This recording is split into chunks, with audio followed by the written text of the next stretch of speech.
বিএনপির স্থায়ী কমিটির সদস্য মির্জা আব্বাস অভিযোগ করেছেন, বিএনপিকে ক্ষমতায় যেতে না দেওয়ার জন্য একটি পক্ষ সুচতুর কৌশলে সক্রিয়ভাবে কাজ করছে।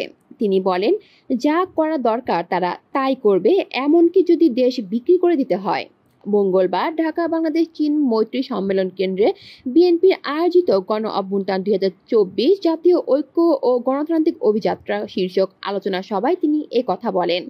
আলোচনা সভায় ভার্চুয়ালি যুক্ত হয়ে অনুষ্ঠানের উদ্বোধন করেন বিএনপির ভারপ্রাপ্ত চেয়ারম্যান তারেক রহমান। প্রধান অতিথি হিসেবে ছিলেন খালেদা জিয়া, যার ভিডিও বক্তব্য অনুষ্ঠানে প্রচার করা হয়। মির্জা আব্বাস বলেন, বিএনপিকে প্রতিপক্ষ হিসেবে না দেখে রাজনৈতিক প্রতিযোগী হিসেবে দেখা উচিত।